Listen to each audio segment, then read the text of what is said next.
filha do seu Alci, da Dona Conceição, professora multidisciplinar, uma mulher que trabalha com cultura amazônica, é estilista, matemática e, olha, tem na sua raiz a região norte com certeza.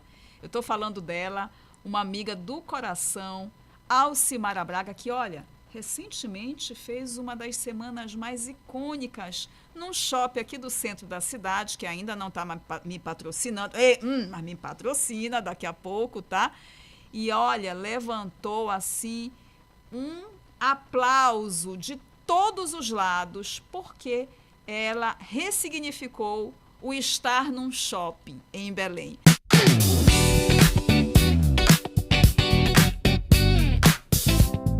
Alcimara Braga, muito obrigada por você estar aqui compartilhando esse teu dinamismo, essa tua vivacidade em falar de moda, mas não só a moda que a gente conhece na Europa, principalmente a moda que nasce aqui da Amazônia. Obrigada. Obrigada, Arcângela.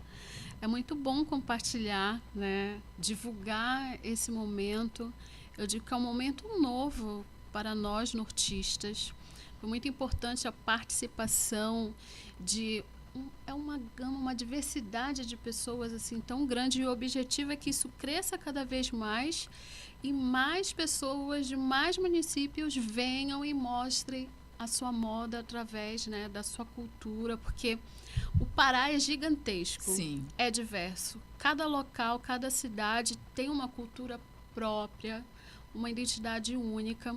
Esse ano nós tivemos a participação de Capanema, tivemos a participação do Ponta de Pedras, Ponta né? de Pedras, sempre está conosco. São Sebastião da Boa Vista, trouxeram ali as fibras de Jupati. Tivemos a participação de Barcarena, tivemos a participação de coletivos indígenas, né?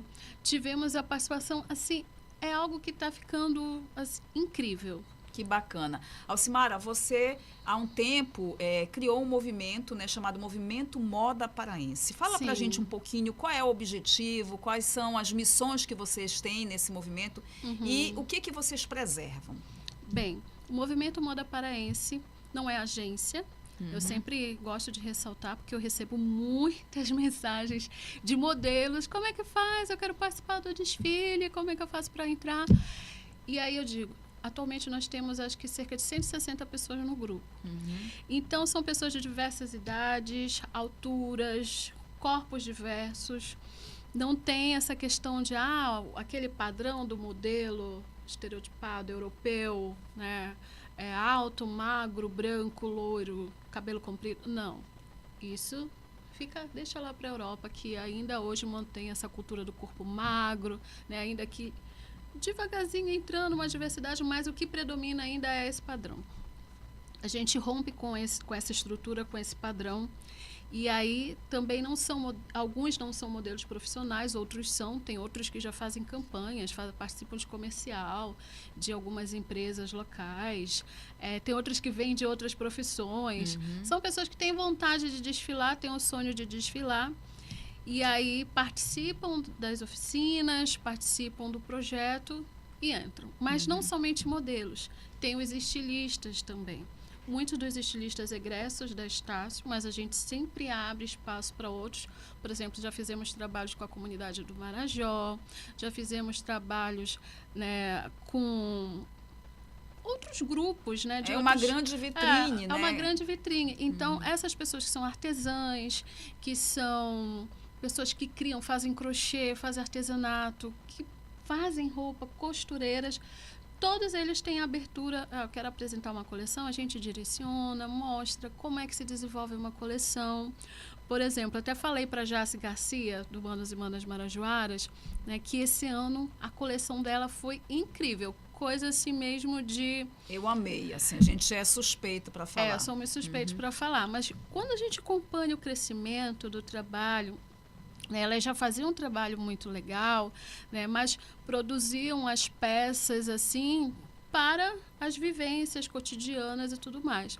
Esse ano ela trouxe uma pegada de design de moda mesmo, trazendo uma paleta de cores ali, uma uniformidade na coleção. Sim, eu vi. Então, a aplicação daqueles conceitos que a gente trabalha na academia, ela trouxe, redirecionou para aquilo que elas já faziam enquanto artesãs. E valorizando a cultura marajoara. E valorizando a cultura marajoara, porque esse é um dos principais objetivos.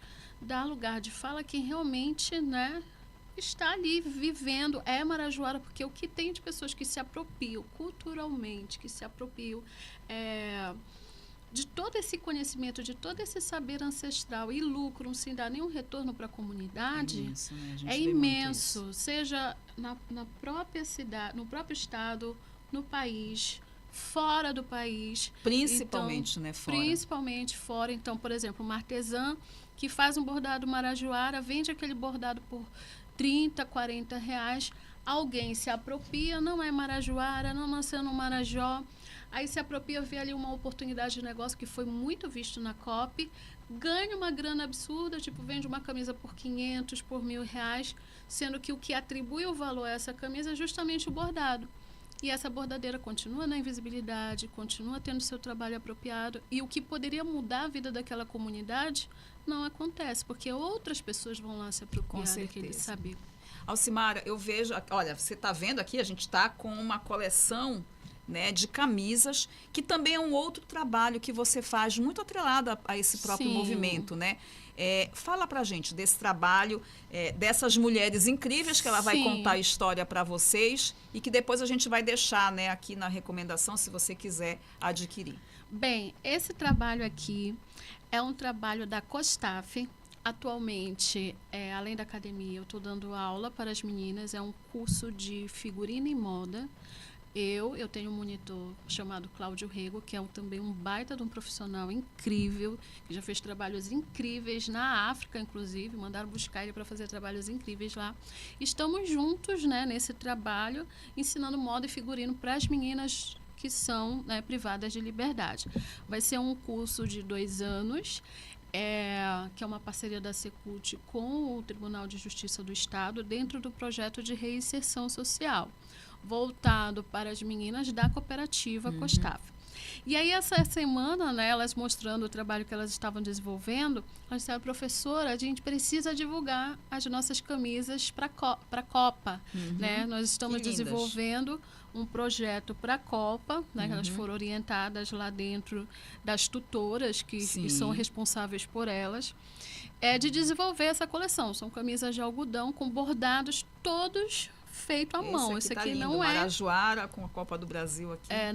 Não é em máquina, é à mão. Elas passam ali dias bordando, fazendo. Então, aqui tem um valor agregado humano, né, desse trabalho. Cada dia trabalhado vai ali reduzir a pena delas. E assim, quanto mais visibilidade para o que elas desenvolvem, né, isso ajuda muito o projeto das meninas. Com certeza. Para permanecer e crescer. E aí a proposta delas justamente é trazer também essa questão da cultura amazônica. É cópia, é verde e amarelo, mas elas trazendo aqui a cultura paraense, amazônia, da floresta. É uma identidade nossa, né? É uma identidade nossa. Agora, Alcimara, quais são os principais desafios para quem trabalha moda na Amazônia? Principais desafios: invisibilidade. É algo que eu venho batendo na tecla há muito tempo.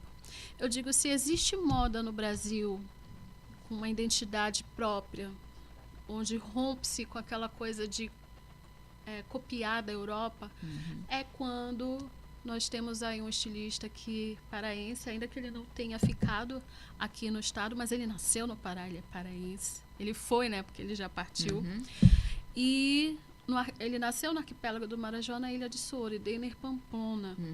Então, a partir dele, o marco do Brasil romper com essa coisa da Europa e criar uma identidade, né, na moda, uma identidade brasileira. E eu digo que o Brasil tem uma dívida histórica com o Pará com relação a isso. Muitos dos nossos criadores estilistas foram embora daqui para construir carreira, para trabalhar com o que ama, que é a moda. E eu via muito em sala de aula, por exemplo, quem faz moda faz por paixão. Faz porque ama, porque gosta, tem aquele sonho. Eu vim para a moda a partir de um sonho de infância, né, que eu queria muito realizar. E, de repente, eu me vi não só como estilista, mas como alguém que poderia criar oportunidades para que outras pessoas tivessem essa vitrine. Porque eu digo que só na coletividade que a gente consegue crescer. Uma andorinha só não faz verão. Com certeza. Então, quando a gente junta toda essa coletividade, todas essas potências, a gente consegue avançar. Mas não só isso, a gente precisa aprender a contar a nossa história. E aí entra o papel, por exemplo, da participação dos alunos de publicidade e propaganda, dos alunos de design, dos alunos de jornalismo. Dentro do movimento, hoje, por exemplo, nós temos 2 alunos que foram alunos. Uma é aluna da Estácio, o outro já foi aluno da Estácio, né? Que a gente também puxa a sardinha para claro, nosso apoiador institucional. Apoiador institucional, claro. E, assim, uma das alunas que é voluntária no movimento vai representar o Norte como influência no maior salão de negócios de moda da América Latina. Olha aí. Isso é muito significativo para um estado que sempre ficou na invisibilidade no que diz respeito à moda. A gente costuma ver muito da nossa identidade, do nosso trabalho sendo apropriado por estilistas sudestinos, apresentando São Paulo Fashion Week, tendo visibilidade, enquanto as pessoas, os criativos daqui, aqui, assim, jorra a criatividade.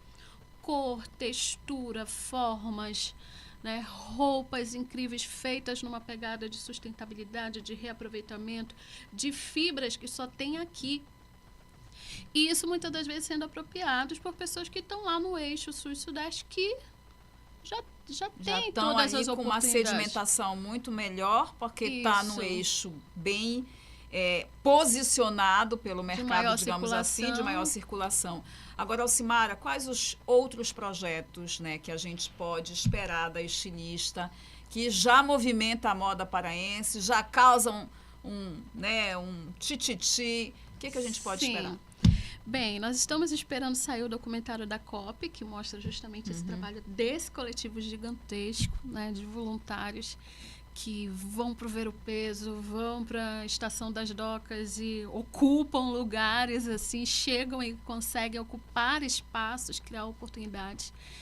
E eu faço uma projeção de daqui a uns 5 anos, mais ou menos, porque a gente tem que projetar também as coisas. Tem que planejar. E eu digo que a gente começou o trabalho formiguinha, a gente não está mais no trabalho formiguinha, a gente já está no trabalho maior, com mais gente, mais apoio. E o caso é não desistir, não olhar para trás, porque se a gente parar aqui, olhar para trás, muita coisa a gente já caminhou. É isso mesmo. E quando chega justamente no meio, é que parece que vai bater o cansaço aí, que a gente tem que continuar olhando para frente e ver as possibilidades de onde isso está chegando. Nessa semana de moda, eu vi uma senhora que veio de Castanhal. Ela disse que acompanhou pelo Instagram e aí ela disse assim, eu precisava vir porque eu queria saber como é que eu ia fazer para participar. Então, ela já está planejando fazer a coleção dela para o próximo. E o objetivo é justamente esse. Trazer pelo menos fomentar cada vez mais, um representante de cada município. E isso também empodera as pessoas daquele município. Por exemplo, nós tivemos participação de Vigia.